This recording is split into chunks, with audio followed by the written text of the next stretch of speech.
కోట్లు పోతున్నాయి. కోట్లు పోయినాక పోయి పోలీస్ కంప్లైంట్ చేస్తున్నారు. ఏమొస్తుంది మీకు? ఏమీ రావడం లేదు.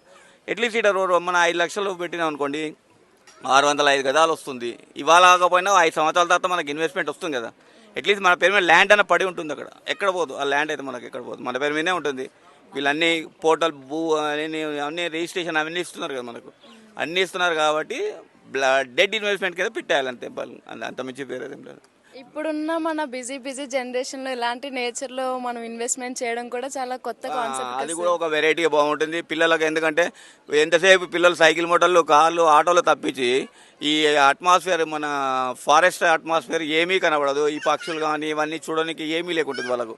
ఈడ అట్లీస్ట్ వచ్చేస్తే వాళ్ళు అట్లీస్ట్ వీక్ లేకుండా ఫార్ట్ నైట్లైనా ఒకసారి వచ్చి చూసిపోతే వాళ్ళకు కూడా ఒక ఎంజాయ్మెంట్ అనేది దొరుకుతుంది. ఎందుకంటే ఇప్పుడు అంతా మెకానికల్ లైఫ్. ఈవెన్ పెద్దవాళ్ళకి కానీ పిల్లలు కానీ మెకానికల్ లైఫ్. ఉదయం పిల్లలు పోతే స్కూల్ పోతే సాయంత్రం 8కి వస్తారు. ఆ ట్యూషన్ అంటారు, అది అంటారు, ఇది అంటారు, 8కి వస్తారు. మీ అడల్ట్స్ ఏమిది ఉదయం పోతే రాత్రి 11, 12 అవుతుంది. ఏ టైమో తెలియలేదు. వీకెండ్స్ ఒక్కటే దొరికేది.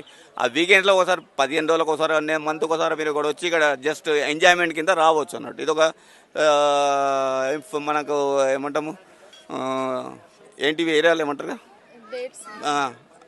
డైట్స్ కాదు, మన ఏరియా ఇది కదమ్మా, ఫామ్ హౌస్